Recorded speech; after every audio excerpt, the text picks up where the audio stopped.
नमस्कार। अगर किसी की सैलरी 20,000 रुपए है और वो बचत करने का एक आसान लेकिन दमदार तरीका ढूंढ रहा है, तो ये चर्चा बिल्कुल उसी के लिए है। आज हम एक ऐसे ही बहुत ही सरल और शक्तिशाली प्लान के बारे में बात करने वाले हैं।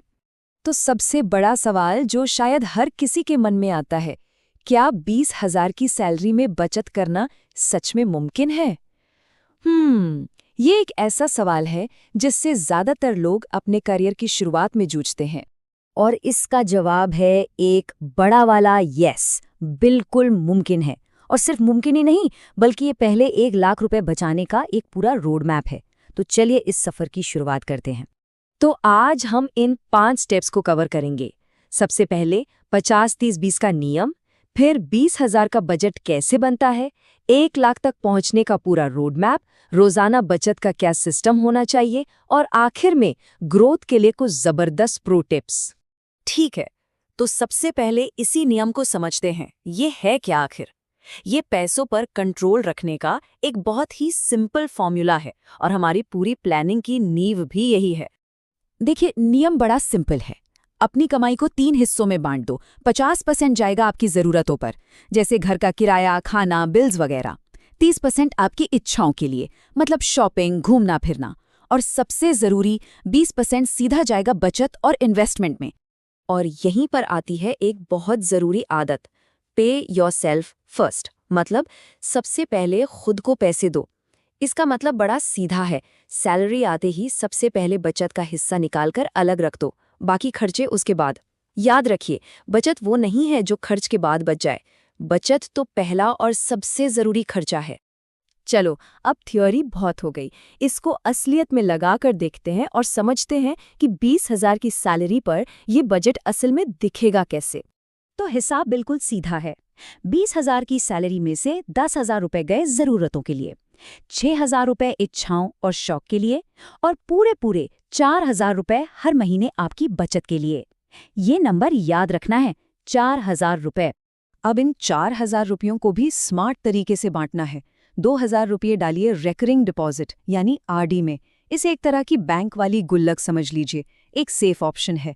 1,500 रुपए की एक एसआईपी शुरू कीजिए। ये बाजार में निवेश का एक तरीका है, ताकि पैसा सिर्फ जमा ना हो, बढ़े भी।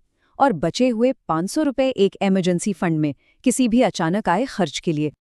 ओके, तो अब आते हैं सबसे मजेदार हिस्से पर। ये छोटे छोटे कदम हमें 1 लाख रुपए के बड़े माइलस्टोन तक कैसे पहुंचा सकते हैं। ये एक स्टेप बाय स्टेप जर्नी है। देखिए ये कैसे काम करता है। पहले 3 महीने हर महीने 4,000 बचाएं, फिर थोड़ा सा गैर बदलते हैं। अगले 3 महीने बचत को बढ़ाकर 5,000 करते हैं। 7वें से 12वें महीने तक इसे 6,000 पर ले जाते हैं। और फिर आखिरी 6 महीनों में, मतलब 13वें से 18वें महीने तक 7,000 रुपए बचाते हैं। और बूम, देखते ही देखते 18 महीनों में 1,05,000 रुपए जमा हो जाते हैं। बड़ा गोल तो सेट हो गया, लेकिन वहां तक पहुंचेंगे कैसे? रोज रोज क्या करना होगा? अब हम उस सिस्टम पर ध्यान देंगे जो हमें हर दिन ट्रैक पर बनाए रखेगा। तो ये रहा एक्शन प्लान। रोज का काम, अपने खर्चे लिखो और कोशिश करो कि 100 से 150 रुपए रोज बचा सको। हर हफ्ते एक दिन नो स्पेंड डे मनाओ, मतलब उस दिन कोई फालतू खर्चा नहीं करना है। और सबसे जरूरी, महीने के शुरू में ही सैलरी वाले दिन अपनी आरडी और एसआईपी की पेमेंट ऑटोमेट कर दो। और ये स्लाइड तो बिल्कुल क्रिस्टल क्लियर है कि खर्चों पर लगाम कैसे लगानी है। क्या नहीं करना है? रोज की ऑनलाइन शॉपिंग, बार बार बाहर का खाना और वो सारे सब्सक्रिप्शंस जिनकी जरूरत नहीं है, इन सब से बचना है। और करना क्या है? एक पक्का बजट बनाना है, खर्च कंट्रोल करने के लिए कैश का इस्तेमाल करना है, और टेम्पटिंग ऑफर्स को इग्नोर करना सीखना है। ग्रेट, तो बेसिक्स तो एकदम क्लियर हैं।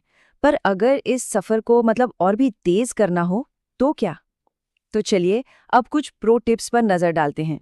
तो सेविंग्स को तेज करने के लिए सबसे पहला काम, सभी इन्वेस्टमेंट्स को यूपीआई ऑटो पे से ऑटोमेट कर दो। बचत के लिए एक अलग बैंक अकाउंट रखो, ताकि वो पैसा मिक्स न हो। कोई भी बोनस या एक्स्ट्रा इनकम आए तो उसे सीधा सेविंग्स में डाल दो। फालतू के लोन या कर्ज लेने से बचो। और अगर मुमकिन हो तो साइड इनकम के बारे में जरूर सोचो। अब देखिए इन प्रो टिप्स का असर कितना जबरदस्त होता है। सिर्फ अनुशासन से 1 साल में 60,000 रुपए तक बचाए जा सकते हैं। लेकिन अगर इन प्रो टिप्स को अपनाया जाए तो यही बचत 80,000 तक पहुंच सकती है। ये है असली फर्क। और इस तरह अनुशासन और इन स्मार्ट तरीकों के साथ हम पहुंच जाते हैं अपने लक्ष्य पर। 1,05,000 रुपए, ये सच में एक शानदार उपलब्धि है। और एक बात याद रखनी है, ये कोई सपना नहीं है। अगर अनुशासन है तो ये लक्ष्य आसानी से हासिल किया जा सकता है। ये पूरी तरह से अपने हाथ में है। तो इस पूरी बातचीत का जो एक सबसे बड़ा सबक है वो क्या है? Golden rule. कमाओ, फिर बचाओ और उसके बाद जो बचे उसे खर्च करो। इस क्रम को कभी नहीं भूलना। यही फाइनेंशियल सक्सेस की चाबी है। तो अब आखिर में एक सवाल, ये जो पहले 1,00,000 रुपए होंगे वो किस सपने को पूरा करने में मदद करेंगे? इस बारे में जरूर सोचिएगा, क्योंकि जब लक्ष्य साफ होता है ना, तो सफर अपने आप आसान हो जाता है।